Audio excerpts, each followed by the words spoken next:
संतों का मत है कि यदि पूछा जाए कि भक्ति किस प्रकार की होनी चाहिए, तो कहना पड़ेगा कि भक्ति प्रहलाद जी जैसी होनी चाहिए। लेकिन यदि कलयुग के भक्तों में पूछा जाए कि भक्ति कैसी होनी चाहिए, तो कहना पड़ेगा कि भक्ति मीराबाई जैसी होनी चाहिए। मीराबाई का चरित्र अगाध है। राजस्थान सरकार द्वारा उन पर एक पुस्तक प्रकाशित की गई थी, मीरा सुधा सिंधु। उसमें मीराबाई का जीवन चरित्र और उनके पद संग्रहित हैं। यह संकलन प्रमाणिक माना जाता है। इसके अतिरिक्त अनेक संतों ने भी मीराबाई के प्रति अपने अपने भाव व्यक्त किए हैं। जनवाणी के रूप में भी मीरा जी के विषय में अनेक कथाएं प्रचलित हैं, जिन्हें लोग प्रेमपूर्वक सुनते और सुनाते हैं। हम भक्तमाल के अनुसार एवं मीरा जी के पदों के आलोक में उनके चरित्र को समझने का प्रयास करेंगे। मीरा जी के विषय में नाभा जी की वाणी इस प्रकार है। लोकलाज कुल श्रृंखला तज मीरा गिरिधर भजी, सदृश्य गोपिका प्रेम प्रगट कलिजुगहीन दिखायो, निरंकुश अति निडर रसिक जस रसना गायो, दुष्टनि दोष विचारि मृत्यु को उद्यम कियो, बार न बांको भयो गरल अमृत ज्यों पियो, भक्ति निशान बजाय कै काहू ते नाहिन लजी, लोकलाज कुल श्रृंखला तजी मीरा गिरिधर भजी। अर्थात उन्होंने कलयुग में गोपिकाओं जैसा प्रेम प्रकट कर दिखाया। वे अत्यंत निर्भय और स्वतंत्र मतलब निरंकुश रसिक भक्त थीं, जिनके प्रेम रस की चर्चा रसिक जनों की जुबान पर है। दुष्टों के दोषों की परवाह किए बिना उन्होंने मृत्यु को भी गले लगाने का प्रयास किया। विष पीना उन्हें तनिक भी कठिन न लगा, जैसे अमृत पी लिया हो। भक्ति का ध्वज ऊंचा करते हुए उन्होंने किसी से भी लज्जा नहीं की। उन्होंने सांसारिक बंधनों को छोड़कर केवल श्री कृष्ण यानी गिरिधर को ही अपना सर्वस्व मानकर भक्ति की। आज के युग में लोगों को झूठ को सच बनाने में लाज नहीं आती, किसी की निंदा करने में संकोच नहीं होता, गालियां देने में भी हिचकिचाहट नहीं होती। लेकिन जब बात आती है भगवान का नाम लेने की, तो वहां लज्जा आ जाती है। कई बार देखा गया है कि कुछ महिलाएं कीर्तन करती हैं, भक्ति में लीन होती हैं, लेकिन जब भगवान का नाम उनके पति या किसी बड़े बुजुर्ग के नाम से मेल खा जाए, तो वे वह नाम नहीं लेती। सोचती हैं कहीं किसी सामाजिक मर्यादा का उल्लंघन न हो जाए। यह विवेक है या अविवेक? इस संदर्भ में गोपियों का व्यवहार एक प्रकाश स्तंभ जैसा है। उन्होंने गहराई से सोचा, जिस लोकलाज, कुल मर्यादा या सामाजिक संकोच की वजह से हमारे प्राण प्रिय श्याम सुंदर हमसे दूर हो रहे हैं, उस लज्जा को हम क्यों ढोएं? क्या ऐसे पर्दों में अपने प्राणों को तड़पाते रहें? नहीं, उन्होंने कहा, अब तो उस लज्जा को तिलांजलि देनी ही पड़ेगी। और उन्होंने दे दी। लोकलाज, कुल की मर्यादा, समाज की दृष्टि, सब कुछ त्याग दिया, केवल कृष्ण में लीन हो गईं। उनका यह त्याग ही उनकी महानता है।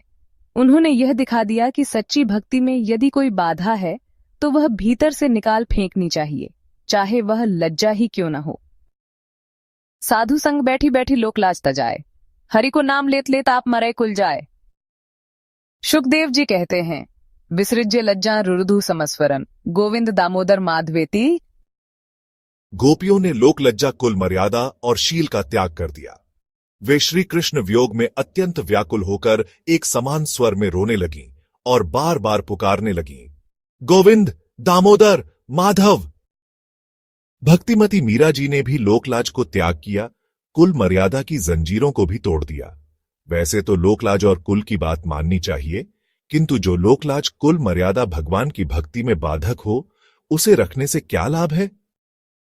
जो भगवत प्राप्ति में सहायक हैं, उन्हें रखना चाहिए, और जो भगवत प्राप्ति में विरोधी हैं, उन्हें त्याग देना चाहिए। षड विद्या शरणागति में इसे ही कहते हैं, अनुकूलस्य संकल्प, प्रतिकूलस्य वर्जनम।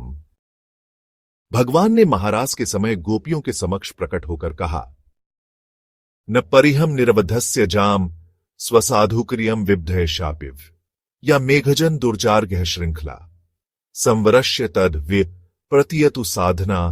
हे गोपियों, देवताओं के समान लंबी आयु प्राप्त करके मैं तुम्हारी सेवा करूं और प्रेम का बदला चुकाना चाहूं तो भी नहीं चुका सकता, क्योंकि तुम लोगों ने लोकवेद की जंजीर को तोड़कर मुझसे प्रेम किया है।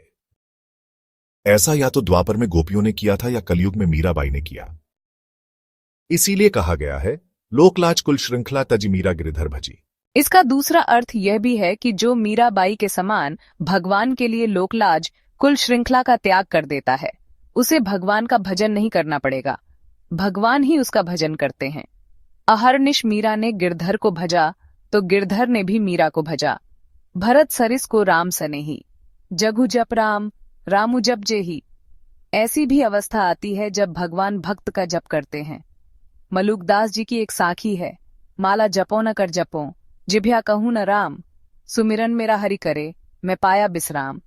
इसका मतलब यह है कि जब तक भगवान की गोद प्राप्त नहीं हुई थी, तब तक भक्त खूब पुकार रहा था, लेकिन अब जब गोद मिल गई है तो भगवान ही प्रेम करने लगे हैं। बालक बहुत माँ माँ करता है, माँ उसे खेल खिलौने देती है, लेकिन वह उन्हें फेंक देता है। तब माँ उसे गोद में उठा लेती है, दूध पिलाती है, फिर बालक का माँ माँ कहना बंद हो जाता है। अब माँ ही बेटा बेटा, राजा बेटा कहते हुए थपकियां देती है और बालक चैन से सो जाता है।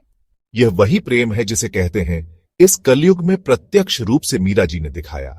विचार करें तो मीरा का प्रेम गोपियों से भी उत्कृष्ट सिद्ध होता है। ऐसे भक्तों में बड़ा छोटा नहीं होता। फिर भी गोपियों का जन्म व्रज में हुआ, श्री कृष्ण अवतार के काल में हुआ। उनकी माता पिता, सखी सहेली, पति पुत्र भी सब कृष्ण भक्त थे। उन्हें श्री कृष्ण का दर्शन सहज प्राप्त था, किंतु मीरा जी को कितना संघर्ष करना पड़ा। व्रज की किसी गोपी को मीरा जैसी याचना भक्ति करनी पड़ी हो, ऐसा किसी शास्त्र में नहीं लिखा है। ऐसी मान्यता है कि मीराबाई द्वापर की गोपी ही थीं। मीराबाई के कुछ पदों में भी उनके पूर्व जन्मों का स्पष्ट संकेत मिलता है।